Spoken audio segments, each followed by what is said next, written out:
Hey everyone, this is Cameron, the co-host and editor of Renegade Animation on RenegadePopCulture.com. If you like what we do, please give us a like, a follow, and a rating on Apple Podcast, YouTube, or wherever you listen to us. We are where podcasts can be found. If you can, consider supporting our Patreon. That way we can keep doing what we love, and that's talking about the really wild world of animation. Even if we are just talking about Lupin the IIIrd today. And now, on with the show. What's going on, everyone? Welcome to a brand new episode of Renegade Animation on the Renegade Pop Culture Podcast Network. My name is Mike. I'll be your host for this evening.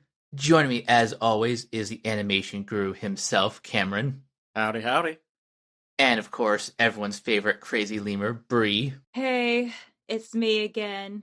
Hello. So yeah, our feature subject for today's episode will be the later specials of Lupin the IIIrd, leading up to the latest animated movie, The Immortal Bloodline. But before we get there, we do have a little bit of news. First of all, congratulations to K-pop Demon Hunters for winning Best Animated Feature at the Golden Globes, and Best Original Song for Golden. Not a shock there.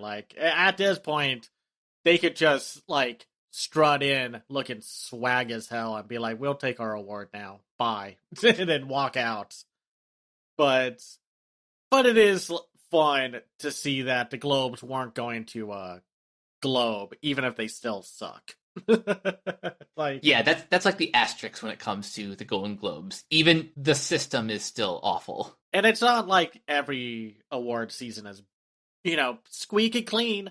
Good Lord, the Academy Awards could use some pruning, per se, but we're more critical of the Golden Globes for now until otherwise. But let's talk about the really big WTF, OMG story of the week.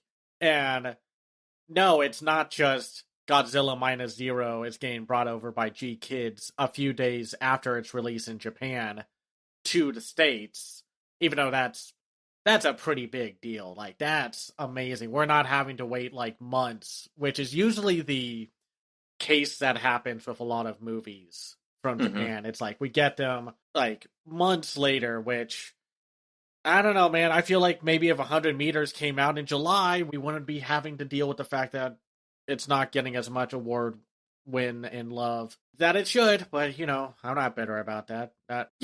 G-Kids announced that they are bringing over the new Shaun the Sheep movie. Shaun the Sheep, what was it, the Beast of Mossy Bottom or something like that? And, well, this is really, really big news because, yes, we expect G-Kids to bring over the best of the best stuff from Toho and stuff. Yeah, from Toho and from around the world. Especially with last year when I went to Annecy and just said, we're going to drop so much neon levels of money and buy up all the award season stuff. Which, good for them because, Little Amelie became the big winner of, Letterboxd. Or at least one of the big winners of Letterboxd. Because it was, the 12th highest ranking movie of last year from Letterboxd, which is awesome. That movie took in numbers, which is why it's probably getting a physical release for that reason, because it actually made an impact and people actually cared. But this is still probably the biggest pickup from G-Kids in a while with Shaun the Sheep, the Beast of Mossy Bottom, which is wild, and not just because we have a friend of the podcast, Aaron, who is over in the UK right now working on the movie. Something else that's wild is the last time an Aardman animation film has been in theaters was, I want to say 2018 with Early Man. Yeah, that's... Yeah, and that... Well, yeah, that's what happens when you release it either a week before or after freaking Black Panther. So... Yeah, and also not letting people know that it was a, football soccer movie. That was so weird. It's like they were openly ashamed that it was a sports movie with cave people. Even though it's still, like, a pretty good movie. It's just not... I mean, I watched it. I mean, it's fine. I would kind of put it in, like, the Aardman tier of stuff like Flushed Away. Certainly nowhere, like, near Wallace and Gromit levels. No, I agree. It's not their strongest feature, but I'm still going to quote the movie like crazy from time to time. Like the forceful charitable contribution, or something like that, or Jurassic Pork, or or the sliced bread oh yeah, comment. wow, sliced bread. That's the best thing since ever. Or mind the ore, or what, sir? No, the ore. It's in the ground. Mine it. The freaking wordplay and Tom Hiddleston saved that movie. Oh yeah. But I mean, Maisie Williams did pretty good VO in that too. She did. The overall cast was pretty solid. It's just funny hearing Tom Hiddleston, who has been mostly self-serious, sometimes funny Loki, and doing other more serious stuff around this time, be like, I'm gonna put on this crazy French accent for the character.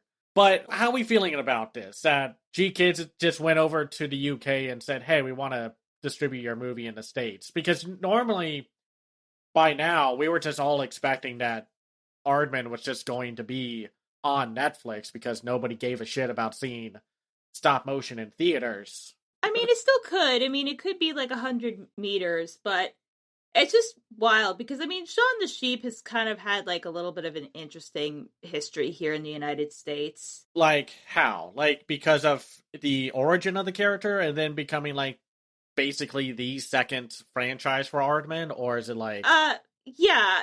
I mean, that, you know, because they don't play it up as much now that it's a spin-off of Wallace and Gromit, but like the fact that it's had multiple like theatrical releases and then off again, on again, like it's kind of been in this like weird like back and forth state for at least the last decade. Yeah, I can see that because even though you can buy the complete series on Blu-ray from Shout Factory, they are saying, hey, by the way, we're working on a new season right now. And it's just like, well, then that box art is a lie. Is this like the biggest surprise pickup of their career? Because I mean, let's see. We do have, like, G-Kids is obviously bringing over everything else. Like, they've brought over, like, Makoto Shinkai's movies. They now own them. They own the Mamoru Hosoda collection outside of Scarlet. And they obviously own all of the rights to Ghibli. But something feels like so much bigger about this than a lot of their other pickups. I would say it's probably the biggest thing since Ghibli. Because when that happened, I think everyone was shocked that Disney just let the rights lapse. There are some people out there who aren't aware that, or they're surprised that Disney let the rights to Ghibli library go, but yeah, I think that might still be outside of the Shaun the Sheep acquisition. That still might be their biggest. Yeah, I think that put G-Kids on the map. Yeah, and of course it obviously helps that G-Kids won Best Animated Feature with The Boy and the Heron back in 2024. And it's just amazing because out of all the companies to come out and be like, yeah, we're going to bring it over and we're going to give it a theatrical release. Because at one point it just seemed like no one cared about stop motion in theaters. Like, even if you didn't place Early Man next to Black Panther, like Missing Link died on the Vine. Nobody wanted to see stop motion.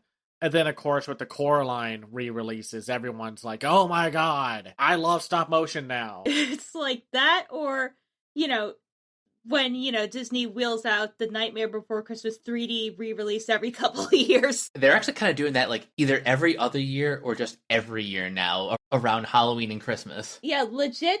I actually have the 3D copy of it, but at first it came out, God, what was this, like 2006, 2007? Like, that shit's pretty much been out almost every single Halloween. Or at bare minimum, it's been playing at the El Capitan every Halloween. It's just amazing because, like, Shaun the Sheep has gone to theaters with the 2015 film, which is an amazing movie that... Oh, I know. No, I saw it in theaters. That was great. I did not see it in theaters. I was really bummed out. I don't know why I didn't want to see it in theaters. I think I was just not there yet with wanting to become a film buff. And after seeing so many amazing reviews for it, I was like, okay, I'll give it a watch. And then I was like, why did I not see this in theaters? This was amazing. And obviously, you know, it was nominated for Best Animated Feature, and its sequel, which I think Lionsgate was thinking about bringing over, and then they were like, no, the first one didn't make money, even though that's freaking on us. And also, they released it in, like, the dead-ass middle of August when most kids already went back to school. Yeah, not the best move for them. God, I'm just looking at this. Like, they released it, the first movie. Well, first of all, it got a play in Sundance in January 2015. And then it was released in the United Kingdom in February of that year. So, listen, I understand that this was the year of Inside Out, but come on, people. Like, there was barely anything else out by that point. I mean, let's be fair, like, I don't think Lionsgate has ever had a great track record with animation. No. I mean, this was the same studio that the year after said, let's put Norm of the North with that piece of shit Rob Snyder in it on the big screen, and then just made it a forever mocking ridicule point for the mediocre actor and the studio. So, like, I remember being way more mad about that movie than the Emoji Movie that got people so riled up for no reason. Because the Emoji Movie is just kind of whatever. Like, the worst thing about it is TJ Miller. Yeah, no, honestly.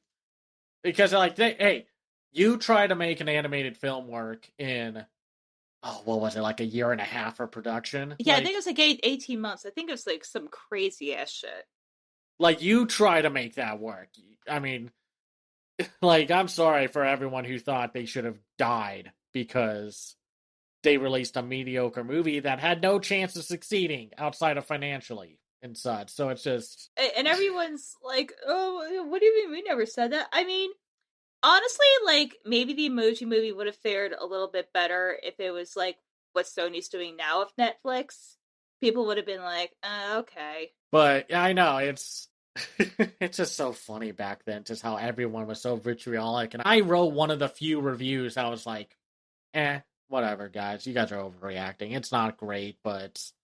I mean, I don't think it's any worse than Ralph Breaks the Internet. No, I honestly, Ralph Breaks the Internet is worse. It's kind of worse. I know, because that was probably the first movie since Home on the Range where I saw a Disney movie and I was just like, huh, at the end of it. I don't know what I was on. I loved that movie back in 2018, and then I rewatched it recently because I was doing my like, Disney and Pixar. Outside of the princess scenes, it, like, I don't think I laughed once. Well, that's what happens when you totally betray the entire point of the original movie's story within your own sequel, saying that Sarah Silverman's character going turbo is not actually a bad idea or a bad thing at all, even though going turbo in the first movie meant the death of everything. And it's just like... Yeah, it's just... It's like the closest Disney has ever gotten to like a full circle jerk. God. But anyway, it's very exciting that G-Kids is giving stop motion some more love because they have picked up some stop motion, but it's not their biggest pickup thing. Like the last time they picked one up was My Life as a Zucchini, which is an incredible movie. God, it's really been that long? Yeah. Because I was thinking, oh, well, here we go with More of a Snail. They're going to pick this one up, and then IFC picked it up, and I was like, oh, okay. G-Kids, what are you picking up? And it's like, nothing. And it's like, okay. Yeah, like the closest thing, as of late, I would say that was like theatrically kind of successful, that you could kind of say stop motion would be Marcel the shell, but that's more like stop motion is like an effect. I really wouldn't call it an animated feature. That one drives like a real to the edge definition of animation, because it's like, yes, it is technically an animated feature because the characters we follow are animated. They just happen to be in a live action surrounding and setting. But then everyone else is live action. I guess you could say it kind of toes the line near or around Who Framed Roger Rabbit, but I would call it more closer to like the old Ray Harryhausen like visual effects. I could see that. Yeah. But I mean, granted, I think what does count it as an animated feature is the fact that we are following Marcel and not just the humans, and the Marcel is just a side character. Which, I have to say, by this point, like, I meant to ask this last time, or like at least a few episodes ago. With the fact that, like, Sony Pictures Classics dropped the ball with Scarlet, Neon kind of dropped the ball with Arco this year, is there, like, ever going to be another G-Kid style, like, company or venture? Or should there be? Because it seems like G-Kids knows exactly, well, kind of knows exactly when to release these movies or pick up momentum for them. Because, I mean, granted, Janus Films won with Flow, and of course IFC got nominations for Memoir of a Snail, but it just seems like no one else has luck, or as much luck as G-Kids with getting the word out on foreign animated features, and even then they're not always perfect. Yeah, but that's the thing. We can't depend entirely on G-Kids to be the ones to step up to the plate. Like we have to have other distributors to be like, yeah, we're taking this seriously too. And to Neon's credit, they did get 3 nominations for Flea back in, I think it was 2021. They did. So that's not nothing, but I just wish they would put a little bit more effort into giving their animated stuff a wider platform. Like, I know 2023 was the year of The Boy and the Heron, but let's also be real with the fact that Robot Dreams could have really, really won if Neon tried a little harder. But obviously that was a very chaotic year, because it was like the year of Oppenheimer and the Barbie movie and all that stuff. So Yeah, it's like, that was a crazy year. And also that was the year of Hot Strike Summer. Yep. Yeah. I think that's probably why the Mutant Mayhem didn't pick up more momentum, because you can't have stars talking about it without going on press tours and such. So, oh well. I mean, granted, I think it was going to be like Mutant Mayhem was kind of floating around like the outside of the top 5 noms for the Oscars anyway, but I digress.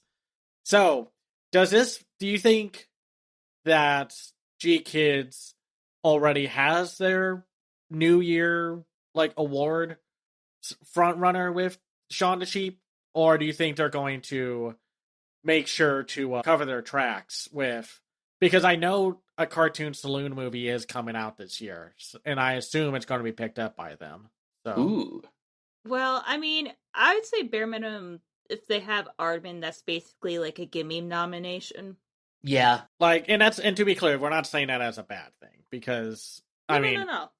well, I'm just saying it's just like sometimes when I think of gimme, it's like, oh, you mean like Elemental or Inside Out 2, and it's like, yeah, but luckily this is like, it's Aardman. Aardman is very popular with the Academy Awards and most award season groups in general. So, I mean, big deal. Like, I was not expecting them to pick up an Aardman movie at all. So, very cool news to wake up to that day, just to check my phone and be like, what the hell is this? What are you doing on G-Kids' Facebook? Aardman? Like, I think everyone was caught off guard. like I said, they were all waiting for Netflix to be like, yeah, we're bringing it over. Yeah, and like kind of promote it for a couple weeks and then just like shove it off to the background. But I mean, I still think eventually it will end up on Netflix. Oh yeah, because them and G Kids seem to have a pretty simpatico relationship. I agree. I think they have a very good relationship. G Kids films have stayed on the service for quite a while. Like Children of the Sea was there for a very good, like maybe year and a half or so.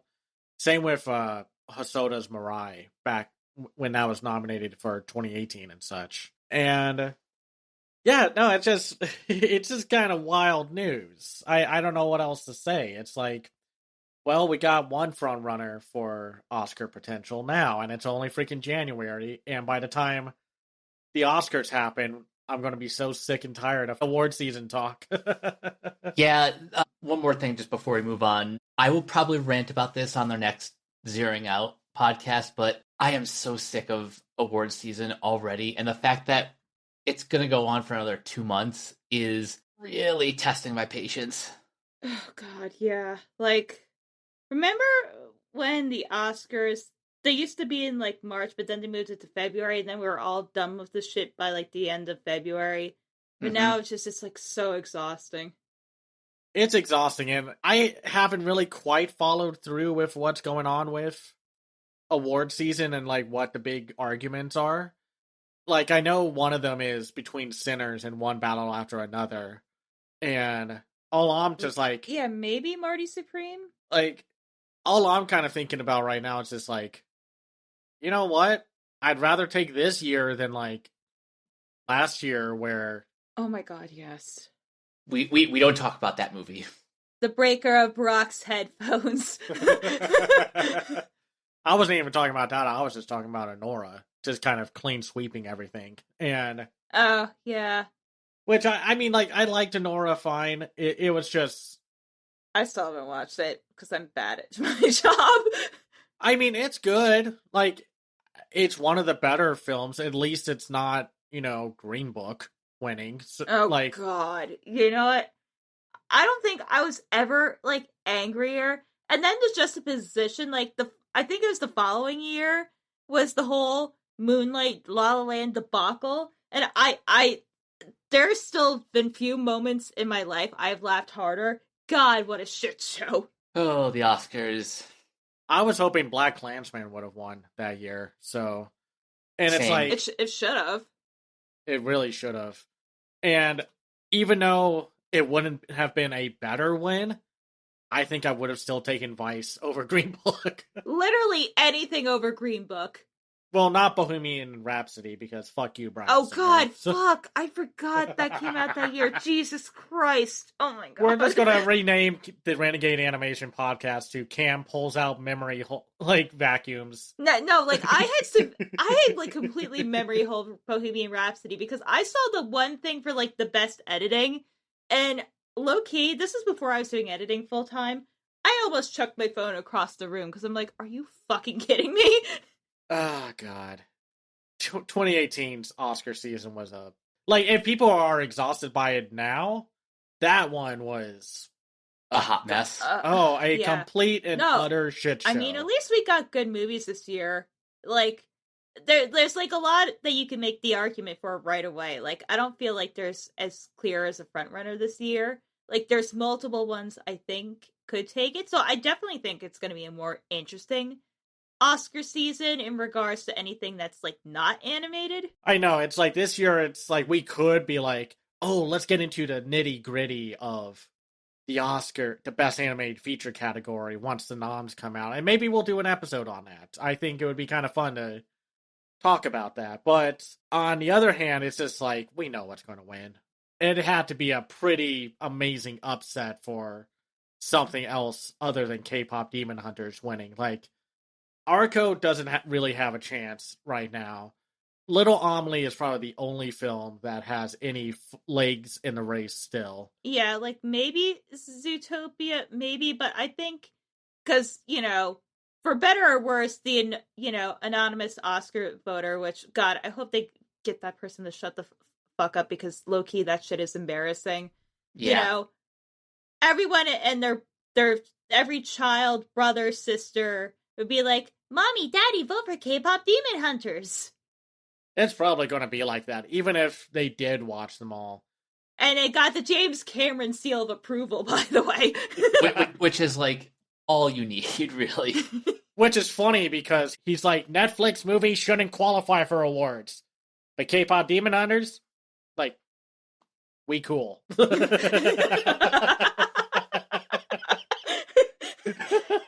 It's like, he's doing that whole thing from Half-Baked, where he's like looking at every Netflix film coming into nominate award season.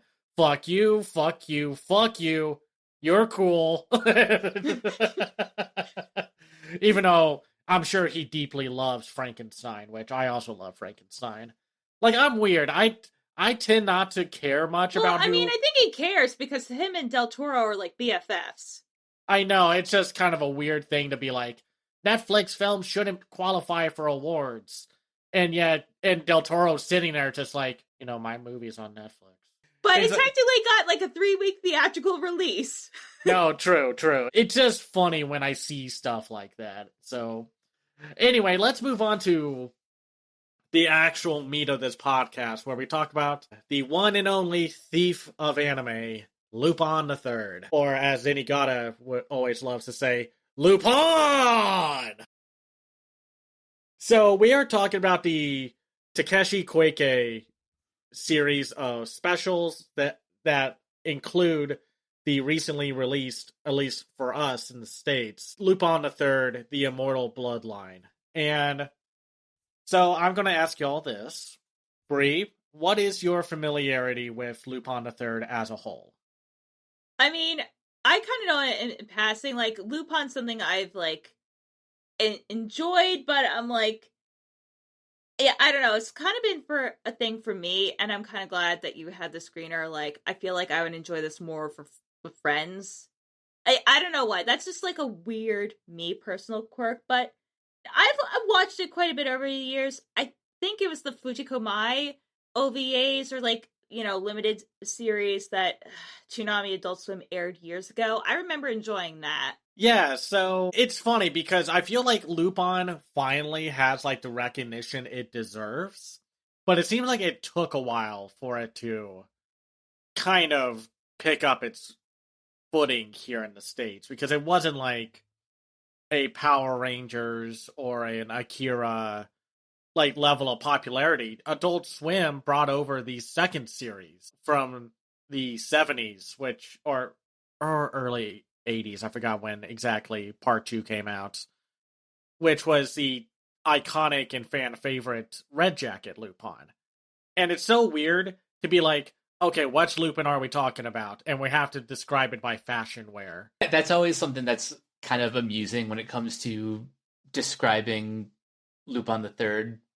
It's like with Tom and Jerry, you talk about Hanna-Barbera, Chuck Jones, and then the other guy who did those kind of weird Tom and Jerry shorts. I forgot I'm sorry, I forgot his name because I don't actually hate him, but it's like the shorts that most fans seem to hate. It's like Gene something. They're like the least memorable ones in between the classic Hanna-Barberas and the Chuck Jones series. It was just kind of amusing to think about. Like, because that's how you normally think about iterations of a show. And you do that with, like, Scooby-Doo. It's like you got your normal series, and then you got all the spin-offs, and then you have the 90s series. Then you have pre- and post-Zombie Island, Scooby-Doo, and then you have Mysteries Incorporated, and then so on and so forth. But Lupin, it's so funny because you have to go like, okay, what series are we talking about? We got Green Jacket, Red Jacket, Pink Jacket, Blue Jacket, Black Jacket. Which one are we doing? It's like you don't go into a closet to describe a show's run. Even weirder is just like the fact that there have been so many different TV specials and movies, and this isn't necessarily a series that has like a very consistent continuity. Oh no, you are not meant to take this show's continuity seriously in any way, shape, or form. I mean, technically, the creators, like Monkey Punch has talked about, I mean, R.I.P. Monkey Punch, he's no longer with us. been a few years since then, but it's funny how you can technically put it together in some way, shape, or form, because they'll say like, oh, well, technically Blue Jacket Lupin is the earliest canonically in the series, and it's just like, yeah, well, that doesn't match up with the technology used in Red Jacket Lupin, okay? Okay. But really, it's just whatever era they want you to see Lupin in. They tend to go with Red Jacket Lupin because that's just the most iconic look of the character. And I know some people are going to be pedantic about it and say, well, what about the Castle of Cagliostro Lupin, which was technically Green Jacket Lupin? And it's like, yeah, well, that's Miyazaki. That's kind of its own thing. And I'm not trying to gatekeep Lupin takes. It's more like you literally have to treat Miyazaki's Lupin as an entirely different take on the character. And that's the thing. Every jacket Lupin wore was a very different tone for that show. Like Green Jacket Lupin, the very first one, was super serious. I mean, not super serious, but it had a more edgier tone where Lupin was more macho and slightly misogynistic, and Fujiko was, let's say, not treated the best. And the one that most people love, Red Jacket Lupin, like took the edges off, because if I recall, there was a moment in production of Lupin, I forgot if this was with Green or Red Jacket Lupin, where the original director of the series was told to tone things down because it was like, we gotta change stuff, man, because Green Jacket Lupin is not catching on. And the director said, I'm not changing a thing, and was fired. And then Miyazaki and Takahata were brought on to do their take on it. And this was when Miyazaki was working at TMS for a time, when he was younger. This was way before Ghibli started. And that does include Castle of Cagliostro, because that's not a Ghibli movie. It was before Ghibli was founded. Continuity, franchise, and tone is a weird thing to talk about with Lupin, because you get to Pink Jacket Lupin, his was extremely cartoony. The designs were more exaggerated, the characters were lighthearted, and that was when, like, everyone was like, okay, maybe we need a break from Lupin the IIIrd. So he then stuck to TV specials and movies for the longest time until, like, I want to say 2013, 2015, when Lupin the IIIrd Part 4 came out and brought Lupin back into the mainstream with anime and such. Mike, I probably have asked you this back when we talked about Lupin back in 2020 and then again in, 2023? What's your affiliation with the franchise? I'm a little bit more on the outside when it comes to Lupin the IIIrd. I think the most exposure I got was a little bit that was airing on Adult Swim in the early 2000s. And also back when Funimation had the rights to, I think... Oh, yeah, that's right. It was the Farewell to Nostradamus movie and a couple of the specials. That's, like, I used to see, like, the previews for that on a bunch of random Dragon Ball Z VHSs. So that was kind of, like, where I first got a taste of the character. And then, of course, we've been covering movies like the 2020 film, Lupin the IIIrd, the First, and the crossover with Cat's Eye. Yeah, that Cat's Eye film was kind of just okay. It could have been better, because it's like you put two famous retro anime franchises about thieves together, and it's like, you couldn't have been better, really? But hey, literally recently, Discotek announced that they're putting that on Blu-ray, and I'm like, you know what? I'm going to pick that up. So, have you watched the new show yet? I just didn't have time to watch it. Yeah, I've been meaning to. It looks good. It's like a more modern reimagining. I'm down for that. But yeah, it's like on this podcast, yeah, we talked about Lupin the IIIrd, the First, which was Lupin's first foray into CGI animation, which I know some people had an issue with the CGI animation in that movie, but I thought it was perfect. Like it captured the loving tone and energy of the Miyazaki movie, but also just the best parts of Lupin the Third. Because it had, of course, the zany, cartoony antics of Lupin avoiding Zenigata, which, Bree, you described this as the longest running yaoi ship Yes. in anime. Which at one point, it kind of has to be, like, I'm sorry, Zenigata. I mean, it's gone 5 decades strong. Like, goddamn, my man. Like, after just all for one man. And it's funny because that was like the biggest deal in the very first canonical Lupin the Third movie, The Mystery of Mamo, which we'll talk about in a moment. Zenigata was like, oh my god, I finally got Lupin. For some reason, his original voice actor had like this southern sheriff bounty hunter tone to his voice.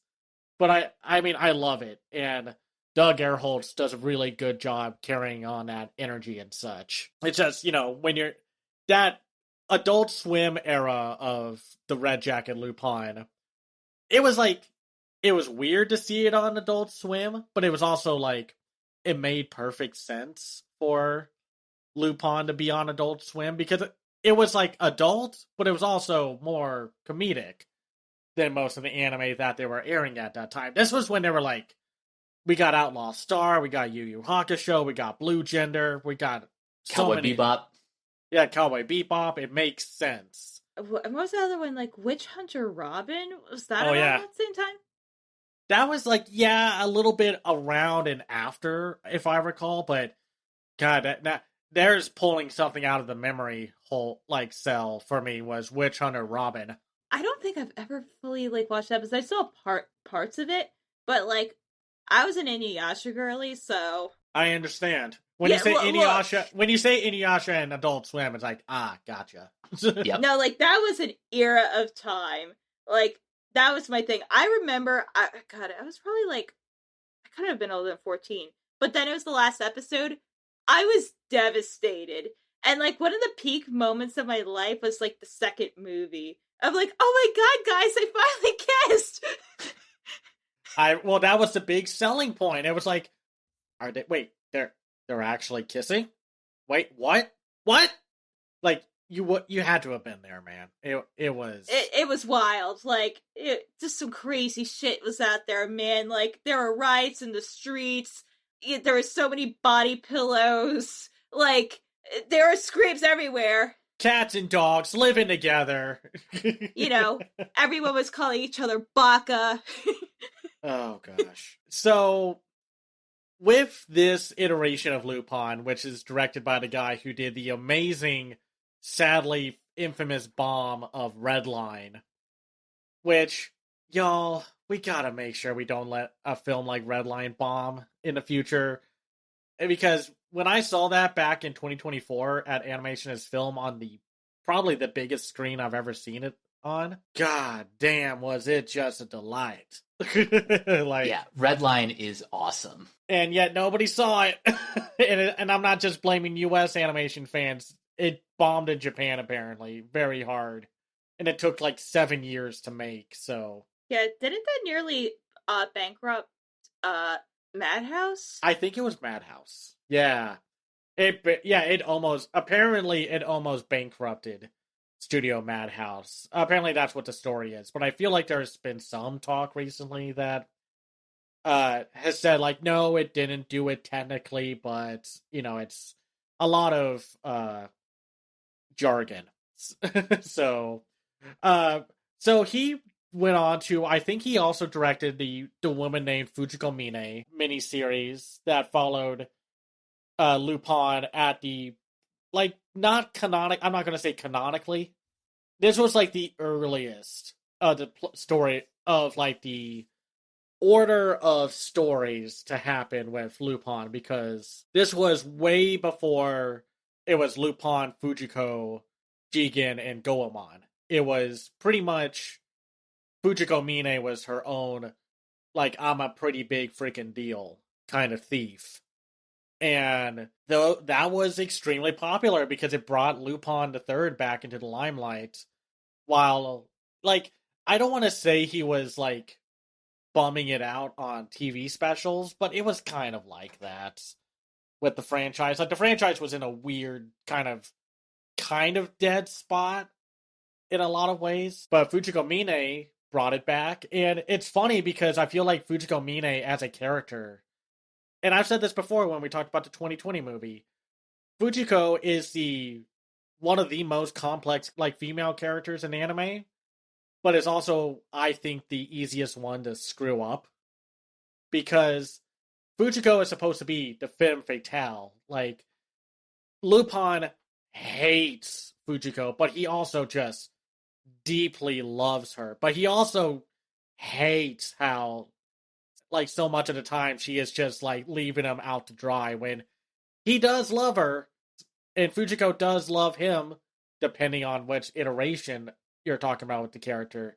Loves him a lot, or loves him very little, and it's just there to get an easy way to get the money. But sometimes, like, Fujiko is used more as sex appeal and fan service, which the Fujiko Mine miniseries and the special Fujiko Mine's Lie focused more heavily on, that it brought in, like, this new version of Lupin, which was a little more serious, especially with the tone of these specials. I mean, there's so much blood in these specials. Like, it's amazingly graphic for a Lupin series, because Lupin isn't really, like, part of that era of hyper-violent anime and such. Like, it's goofy antics, and that's more or less it. So yeah, like, you could definitely see why this was, like, at the 1:30, 2 a.m. rotation on, like, early 2010s Adult Swim.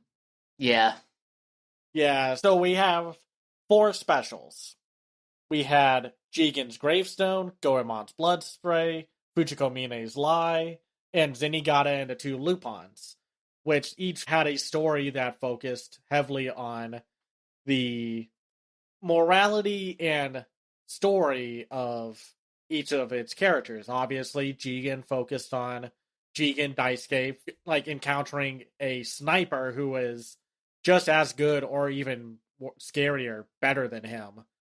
Because you see Jigen use that gun, he's, like, the best shooter in the world.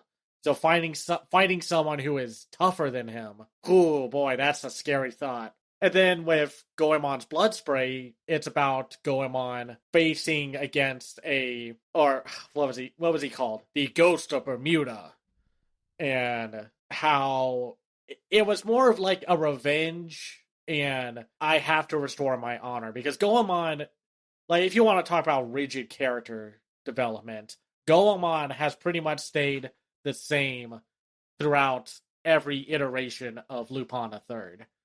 Like, whatever you have to say about Pink Jacket Lupin, or Red or Green or Blue Jacket, Goemon is the stoic samurai of the group, who may or may not have a funny joke here and there from time to time. But those jokes only work because he's so stoic, like, 97% of the time. I still remember the joke in Lupin the Third, the First, where they were trying to think about, like, we gotta use some kind of metal to get through this trap. And they look at Goemon, who's holding his sword, and he's like, no, I don't want to give you my sword. It's my sword. It's my sword, guys. Leave it alone. It's my sword. Like, that's literally what he was like. He was like, no, I'm not giving it to you. And then, of course, Fujiko comes to, like, I have such a mixed history with Fujiko Mine's Lie, because I do stand by the fact that it's the weakest special, even though it has the most plot-relevant stuff to happen for the Immortal Bloodline movie to work. But it's, like, so Jigen gets a story of he meets his match. Goemon is about redemption and revenge. Fujiko Mine hers is more like there's motherhood, and that there's something more important than the end game of the money or the cash or whatever. But also, like, sex and what have you. And the fact that she's the one who has to get stuck with a kid character out of everyone. Like, even Lupin the IIIrd, as crass and an adult as it can be, is not safe from shove Lupin and a little kid together. And the plot has to revolve around that kid. You know, it just hit me that a perfect point of comparison for Fujiko's Lie would be this is the Temple of Doom for Lupin the IIIrd. And it's funny because, like, Lupin the IIIrd has dabbled in sci-fi elements. But for some reason, I found the villain of that special to be extremely out of place for a Lupin story, even though we're about to go into the Immortal Bloodline. So if you know what we're about to head into, especially with the fact that the Immortal Bloodline leads into the mystery of Mamo, you know what we're going. Like, Lupin is not shy of sci-fi, but with the villain who's just like, I'm gonna put you under my curse. Very, Mike, how did you describe him? The Great Pharaoh from Courage the Cowardly Dog. Dog. Return the slab or suffer my curse. Oh, man, come on. I mean, very literal example of that, because a sandstorm would kick up. He would put you under a hypnotizing spell because it's some kind of flower thing. But he has, like, snake skin looking design, and it's like I wouldn't call it toxic masculinity, but masculinity is a through line throughout all these specials, because it's like, it's kind of macho, and in some areas, because like Jigen's is this like a standoff between the two hitmen, and Fujiko unfortunately gets relegated to nude fan service. Like I said, Fujiko Mine is like a super complex character with layers upon like her sexuality and who she is as a character and her morality by herself and with Lupin the IIIrd. Like, at points, she will be there for Lupin, but at the same time, she has no problem ratting him out to get ahead and to steal the treasure and such from right under his nose. But it's like, yeah, let's just throw her into an eyes wide shut organization event where a robot thing with a giant drill bulge kills her because these people paid. Because, you know, I guess Patton Oswalt was right. You can be a nice person, but then you get offered $100 million. You kind of go off the rails.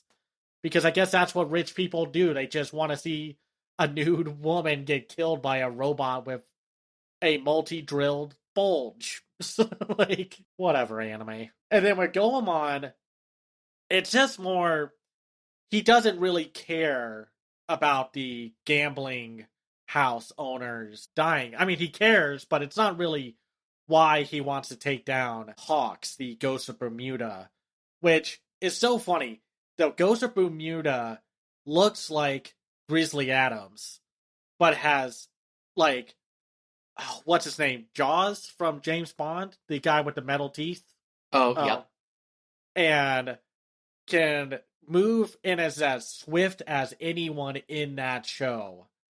Can take down Goemon with ease, which is like the scariest thing in the world, considering Goemon, like, even among the crew, Lupin considers Goemon like the strongest member of the party, like, combat-wise. So to see him lose, it's like, damn, we are boned. And then with Fujiko Mine, it's just like sexuality, and the villain doesn't feel like a man unless he proves it to Fujiko, which ends up being his own demise. And then it's so funny. You would not know that the Immortal Bloodline was part of a long ongoing story if you did not see the recap at the beginning of the movie, or did not realize that it is literally following up right after how Zenigata and the two Lupins ends. Like, quite literally, it leads into the Immortal Bloodline plot. Which is crazy, because that whole special that we never got, by the way, is all about Zenigata going after a clone of Lupin who is blowing up everyone in Russia. Well, it's not named Russia, but you know it's Russia. Yeah, And didn't they call it the Slovenian Union or some shit? yeah, like that. It's like McDonald's, which I thought was a good special. I was kind of shocked, but I assume something happened and we never got that special because I assume it was a G Kids Toho buyout, because why else would G Kids want to bring this over if Toho didn't have a hand in it, you know? Yeah, that kind of makes sense. But it was a really gripping story because it brought Zenigata to a level that he never had to find himself at. If Lupin really was the bombing terrorist that you make him out to be, could you put him down? And the whole thing about Zenigata is his pride as a police officer. He's not just going to gun you down on the street because you looked at him funny. He's going to make sure you are the one causing trouble and arrest you according to law. And he was pushed to his limit in that special because it's like, I don't know, dude, you either really just have to shoot the guy or pray to God that you don't get blown up. Which is a good idea, and it's a lot of fun. Again, no official US release. And now that leads to us finally talking about the Immortal Bloodline. With this, they basically go to the Bermuda Triangle. Let's just say what it is, because I didn't even pick up on that until watching the Zenigata special and then the movie, and I was like, yeah, like is this the fucking Bermuda? It's like, because it's like right off the coast of Cuba, so it's like it's like, oh god damn it, it's a Bermuda Triangle. So basically, Lupin put all the pieces together about who's sending these killers after them.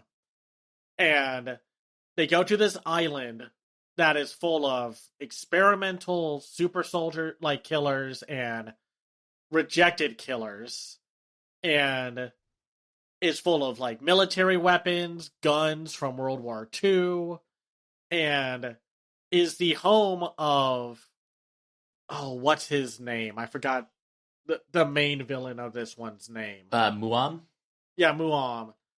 And like I said, this basically leads into the mystery of Mamo, because Mamo is the little blue Smurf dude that you meet throughout the movie who is, you know, having all this go down. And it is rather amusing to see how this movie puts, and it's like one of the few times, I would argue, that Lupin and his crew are put into a situation where they are not like the one with the full deck of cards, like at all.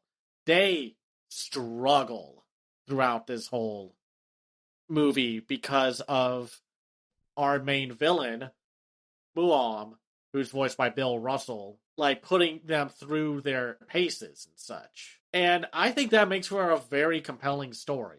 It certainly makes for the darkest story, at least out of this run of specials. Like, it is probably the darkest, or one of the darkest Lupin the IIIrd stories. It's not like One Piece where everything is pretty wackadaisical, and then there's that one story that, of course, Mamoru Hosoda directed where it's like, oh, this is pretty wacky. Oh, that's dark. Like, it's been a through line that this was a very adult story. They still couldn't let Fujiko Mine do anything in the story, but it's so frustrating, y'all. I am so sick of Fujiko Mine being treated as the eye candy in this iteration. I mean, like, does she do anything in this movie outside of setting up the plot for... Absolutely none. Like, honestly, her parts, I'm like, can we just speed this along? Which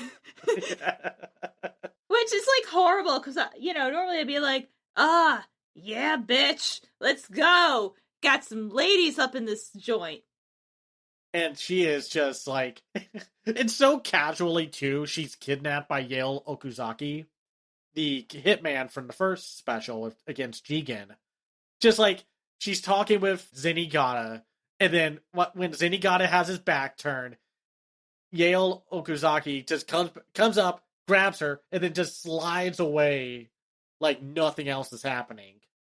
And the big through line of this movie is destiny, fate, and mortality, which, all things considered, is pretty heavy stuff to have for a Lupin story, which, hey, if this is supposed to canonically lead into the Mystery of Mamo, well, it's a good thing to lead into with, because Lupin discovers that the whole island that Muam owns and runs, well, supposedly runs, has a book on every important person in history of every political figure, every hitman, every soul on earth has had their fate directed by Muam. And even the scary thing for Lupin is that he even sees the books for his dad, his grandfather, and himself in there, which, yeah, it's kind of scary. What if there was an outside force that was controlling everything that you do at this point? Yeah, I know I would be pretty scared if I just saw my destiny written in a book of that size. Like, they're not like tiny dictionaries or hotel Bibles. These things are like big collector's edition art books size books. And it is funny. We do see some of the returning killers, mostly Hawks and Yale Okuzaki, but they introduce new ones. But the biggest threat in the movie is Muam. And what do you all think of Muam as a villain in this? Like, as far as Lupin villains go? Because most of the time, a Lupin villain is like a rich, corrupt politician or something like that. This is the first time where we have someone who is, or not the first time, but one of the few times where Lupin is facing someone who is, like, smart, but more, like, direct with handling things. I think it provides a good challenge for Lupin and his crew that, like, this is a pretty, like, this isn't just some adversary that you can easily outsmart. Like, it's going to take a lot out of them to get out of this situation. Yeah, like, Lupin has to be his most Lupiniest. Like, they struggle. Like, Muam has the goofiest design. His whole fashion etiquette is like what Sean Connery wore in that infamous image of him from, oh, I forgot the name of the post-apocalyptic sci-fi film that was from, but the red Speedo, Sean Connery, like, you know the image. God. Like, you know that image of Sean Connery, like, I think if you just type in Sean Connery sci-fi Speedo, you will know what I mean. and hopefully not get some crappy AI image. Yeah, Zardoz from 1974. Like, you look at that image and it's like, woof. Someone thought that was a look. And to be fair, I wouldn't be shocked if that is like some kind of homage to Zardoz, because that kind of fits in a way, like, with the whole plot, because it is like they try to find the biggest treasure of Muam's island, and you find out, like, well, as a villain, Muam is so interesting because he will beat the shit out of you. Like, it's funny because there's that whole moment where everyone thinks Lupin died. And they're like, yeah, no, I'm sure he's not dead. He's just waiting for his moment to strike, and then he'll be fine. But throughout the last third, where they're fighting all the grunts who are either exploding or are, like, special killers that have been placed there, Lupin seems to take his sweet-ass time while Jigen and Goemon get the complete and ever-loving shit kicked out of them. Like, bodies. Put it by that one questionable character design. Yeah. Yep. Okay, yeah, so let's talk about this. On the island, of course, like we said, the sniper guy and Hawks are there. But so are, like, this weird, bony skeleton claw man who doesn't really do much outside of the first half with fighting Lupin. This archaic, like, archer who could give even Yale and Jigen a run for their money in terms of accuracy. And then there's a guy who has, like, metallic hands to heat up things. Like, I had to make sure that wasn't the same claw guy from earlier, but it's not the same guy. And then you have this one soldier, or, like, mutant super experimental soldier, who happens to be black, has dreads, and chucks a javelin at the gang. And boy, it was one design away from being way more racist looking. Yeah. I mean, that's the problem. It's like, as much as anime has progressed with black representation, every once in a while there will be just, like, the most, like, yikes. Yeah, I mean, Promise, Neverland, what was it, like, Krona's, like, anime design? It was drastically altered from the manga. Well, I remember looking up, I think it was Cyborg 009 and such, when you go all the way back to the original manga design of, I think it was Cyborg 007, if I recall correctly. And you look at his design now, it's like, oh, that's pretty okay. You look at the design back then, and it's like, oh! Yeah, the bastard children of Little Black Sambo. Yeah, it's like, that's some Warner Brothers Censored 11 level of, like, yikes with designs. And it got better, but it took way too long for that design to get better. Like, God. Yeah, dang, like, y'all. Like, literally, like, we've not only stopped doing, like, donut lips, like, in the last decade. And even stuff of, like, the second season of, like, Panty and Stocking, like, that was, like, a last-minute thing. Because the original promo image, that, like, he had the same, like, design from, like, 2010, and then someone was like, oh, fuck, like, we have to just recolor his lips, like, we can't do that, guys. Nope. Especially with that character. Like, ugh. Yeah. Like, progress is slow sometimes, y'all. Back to the movie. I think it's a good movie, but it has way too much homework to, like, or do you think you could enjoy this on its own without having to have seen the specials? I would recommend watching the specials just because, aside from Fujiko's Lie, most of them are pretty good. But I mean, you have to watch Fujiko Mine's Lie because it's literally the igniting point of the whole clone storyline.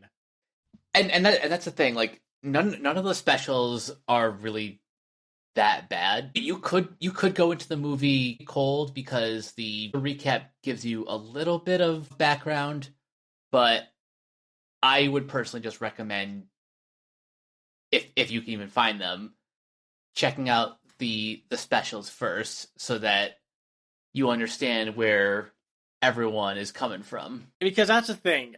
I feel like a better Lupin the IIIrd movie would have just made this its own thing. Because that's what a lot of the movies are. You don't have to watch an anime to enjoy Lupin the IIIrd. It's literally you can enjoy the movies, or you can enjoy the shows, or you can enjoy both. It doesn't matter. But this one requires a lot of homework, and unless you bought those Blu-rays from Discotek, I think it's very hard to... Well, it's more uncommon to find a decently priced Jigen's Gravestone and Fujiko Mine's Lie. And I don't know what happened with a woman named Fujiko Mine, but that shit is expensive. I do not know why that whole series is so pricey, because it shouldn't be. It's Lupin the IIIrd. What do you mean Discotek can't just print that on a whim, unless Toho owns that now and G Kids needs to redistribute it now? But I don't know. It's so messy, y'all. I will say, you can watch the Women Called Fujiko Mine series on Crunchyroll. That's good. But, like, I like owning the shows and movies I like. And I just wish those specials were either re-released as, like, a collection, because it's funny enough, recently Discotech in their recent announcement announced that the first 5 TV specials from Lupin the IIIrd are going to be in a collection. And it just seems like, would people have gone and seen this just because it's Lupin, or would they have been turned off with the fact that there was homework involved? I don't know. Like, it's still pretty good. It's still very funny. It's got a good story. It feels complete on its own, even though, again, it leads into the mystery of Mamo. I don't know. I do think that's one thing I'll say that is wrong with the movie, is that it is very much like you need to prep for it. And also the fact that I think the movie somewhat goes a little too out there with its plots about mortality and what have you, because yeah, that like felt more straight out of Shonen Jump to me. Like, at one point, it's like this Muam does this fun little party trick to prove to Lupin that he's immortal by taking Lupin's gun and just shooting himself. And it's like, oh, well, I can heal up instantly. He takes a plane or a torpedo to the face and still, like, survives somehow. Until you find out that Muam, the one that they're fighting, is just a piece of a bigger Muam. And it's like, what do you mean? And it's like, oh, he's Big Monkey. Yeah, he's Big Monkey. And he is literally the island that they're all on. the Bermuda Triangle is a giant sleeping stone. Well, I don't get the twist fully. Like, I mean, listen, I've seen The Mystery of Mamo. I know where that thing goes. That goes into a completely batshit direction with its sci-fi plots. And, like, you can kind of guess what it goes into with how Mamo, at the end, is the secret to immortality is to not have a physical body. And I've learned that now from a freaking thief. And I can't believe I had to learn from a thief like Lupin to realize that is the ultimate goal, to seeking immortality. Which, spoilers, Mamo turns out to be a giant brain. Like, there's no other way to explain it. It's like when you're watching Evangelion and it's like, well, this is a pretty abstract and philosophical show. Oh, the supercomputer is powered by one of the employees' mother's brain. What? Okay.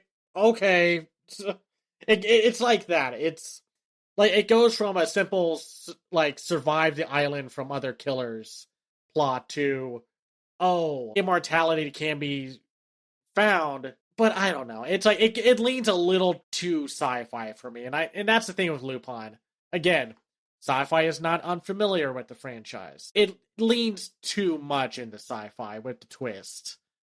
And I'm sorry, Lupin, how did you survive that volcano heat and such? I feel like even if you didn't literally fall into lava, you would have scorched up by how long it takes for you to shoot the heart of the island and such. Yeah, as much as I did enjoy watching this, the third act does kind of... Yeah, it's very much has third act syndrome. It's not like it falls off a cliff, it just, like, slowly glides down. Although, in Lupin's case, a little bit on the nose, him literally falling off a cliff. And then it's just like, I'm sorry, but he does take like an abnormally long time to find a heart and then shoot it. Because, like I said, Goemon and Jigen get their ribs broken. You hear bones cracking. Their bodies are flung around like they're like made of tissue paper. And only until when, I mean, it's storytelling and how you execute it and such, where, like, Daisuke Jigen is about to get killed by Muam, and then, of course, the shooting of the heart happens, and, it's just like, oh, thanks, Lupin, you definitely took your time. You definitely got there the fastest you could have. Thanks, buddy. Let me just get up with my 5 to 10 broken ribs. Just... Now, like, I joke, but I still had fun with this. Like, the action's really good, it's intense, it's well animated, the designs are great. And even though this isn't my favorite cast for the Lupin gang, I still overall enjoyed the voice performances. Like, it's hard to say that this was a bad cast. Oh no, not at all. Like, yes, it is weird that Goemon is the only one to keep his iconic voice actor Lex Lang, whereas this whole iteration of the franchise put Richard Epcar, who usually voices Jigen, as Zenigata, and then known veteran voice actor Daniel Warren is Jigen, which he does a good job with Jigen, but it is but like all I hear is Byakuya. That is all I hear. I don't blame you. Oh yeah, that is right. He is Byakuya Kuchiki and Bleach. I mean, it does its best to encapsulate Richard Epcar's performance, but I'm sorry. It's so quirky. I was like, wait a second, doesn't Richard Epcar voice the other guy? So I was confused at first. Like, I understand, like, for this tone of Lupin, you needed a different cast. Because as much as I love Tony Oliver as Lupin, Keith Silverstein is really good as Lupin III in this iteration. He knows how to capture the more serious tone and some of the more lightheartedness of the character. And Christina Valenzuela is really good as Fujiko Mine. And it is so, like, Brie, you talked about this. She is so eerily close to being as good as Michelle Ruff as Fujiko that if you didn't know that was Christina V, you would have just thought they brought back Michelle Ruff. Yeah, like, I thought it was Michelle up until, like, 10 minutes in, and then I was like, wait a sec. Like, it's that uncanniness of it all. It's like the moment Christina V goes into her own thing, it's like, wait, but it is funny. Again, Lex Lang is the only one who gets to keep his voice, like, his role as Goemon. It's just, sometimes there are certain actors who just own those characters. Yeah. And, I mean, like, nobody owns a character. I mean, outside of the company that owns the IP. Or the creator and such. But it's like, I like Tony Oliver as Lupin. There's nothing that's going to change my mind about that. But you can't go wrong with David Hayter in Castle Cagliostro or Keith Silverstein in this iteration. Or Sonny Strait in some of the Funimation dubs. Like, they've had good voice act. Like, some of them have had good voice acting replacements, even if some of them are, like, again, I like the Genion era Red Jacket cast because I'm nostalgic for it. And even though I'm always ragging on nostalgia, this is the one, like, this is my, let me have this one. But I do like how it ends. It does lead well into the Mystery of Mama, where everyone does tend to get out okay. And Lupin is just like, you know what? I don't care about the treasure here. There's obviously someone else controlling the web and the strings of things. Life is like, it's just fiction, so just enjoy it. And don't worry about if you are going to be who destiny or fate are the ones who control it, say you are, and such. Like, it's very, like, a different take on, like, how Greek mythology is like, yeah, we have the three sisters who know your fate by string and such. So, I mean, this was fun. It's a very good movie to start 2026 with. Just something fun, action-packed, and it has my favorite joke in punchline in the movie where Lupin borrows Jigen's cigarettes, and then out of the blue at the very end, Jigen gets a box of cigarettes with a cigarette attached to the outside of it. And he's like, son of a bitch, he paid back with interest. Like this was some kind of prison economy. But that's why I like Lupin the IIIrd. It's just one of those anime franchises that can and does stand the test of time. Because these are just such well-defined characters. And I think if you're like entirely new to Lupin the IIIrd, this whole run, starting with I would even say starting with the Fujiko Mine series, it would be a good jumping off point for people who are just like going into this completely blind. I would say that's a pretty good case because, I mean, I don't know. I feel like the Red Jacket series is a better jumping off point just to know what the rest of the franchise is like. But I do agree. This is a very good and very modern take, unless you want to go into the more recent Blue Jacket escapades. So, I mean, like, Bree, do you have anything to say? I mean, yeah, I enjoyed it, like, well enough. I'm still kind of more, I'm not, like, an edgelord or anything, but I'm kind of into the more, like, adult, like, darker stuff.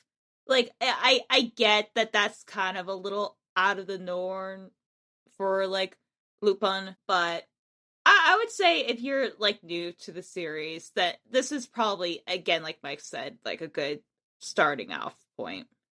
I mean, there's a difference between liking a darker and more mature material and then being like, I love blood, guts, and boobies and such kind of edgelord. Like, there's a complete difference. And look, as long as there's plot, I'm fine with it. But yeah, it's Lupin the IIIrd, the Immortal Bloodline. Very fun movie. Very enjoyable. And like I said, it is a good send-off to this version. I do wonder if the director will come back and do like his own remake or iteration of The Mystery of Mamo, because if you're a Red Jacket fan, that is like the, I guess, quote unquote finale of the Red Jacket run of Lupin. And if, like, I would like to see if he does or wants to remake The Mystery of Mamo, what he will do with it. That would be interesting. Because I'm sorry, like, as much as important as The Mystery of Mamo is in the Lupin the IIIrd history, it is not the most charmingly animated. It's basically visually and animation quality wise on the same level as a TV show from back then. So, and even though I have nothing against old animation, I am the last person to have an issue with that. I know, sadly, we have people who are still like, ew, I don't want to watch black and white movies. So, I'm like, shut up, bitch. Watch Casablanca and just shut the fuck up. Seriously, man. It's like, get over the fact that it's black and white. Watch It's a Wonderful Life. It's so freaking good, y'all. So, next time, well, I said we were going to watch Night of the Zoopocalypse, so we can't really do that. But the one thing that I know we will be talking about next time is the newest adaptation of All You Need Is Kill with, well, All You Need Is Kill. Which, oh my god, like, that, honestly, that's probably my most hype from animation is film. And I cannot wait to see it. Same. I've been waiting for this for quite some time. Like I said, when I saw it, I had a great time. Big screen, big full crowd. I loved it. People are so such big haters on this movie. I tune that shit out. Don't be on social media. Do what I do. Like, barely go on, like, post once or twice a week. I don't need to see your takes, because I know they're garbage. Pretty much. It's like the big thing with, and I'll talk about this again when we talk about it next week, is the fact that, like, everyone online, like, most normal people were like, wow, look at this visually stunning take on Edge of Tomorrow. This looks really cool.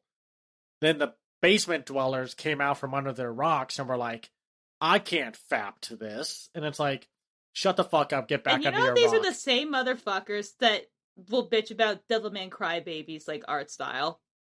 Yeah, pretty much.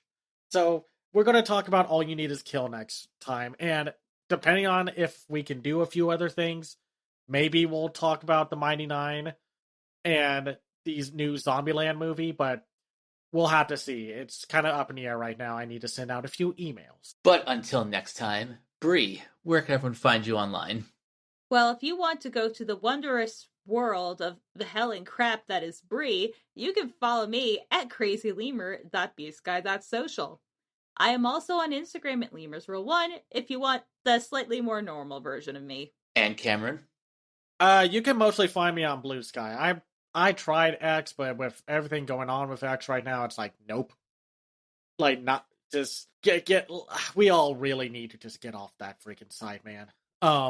But you can find me on Blue Sky. I am on Facebook if you know where to find me, and I do have my own website called camsideview.biz, where I have my animation reviews of TVs and shows from around the world called The Other Side of Animation.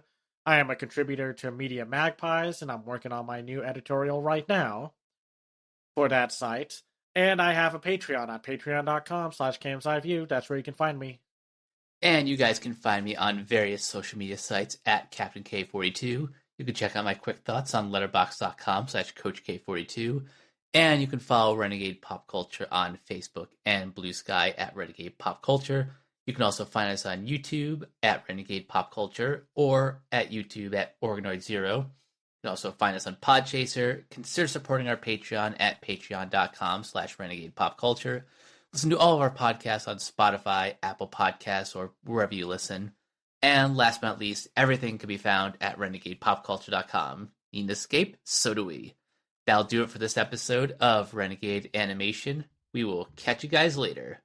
Peace out.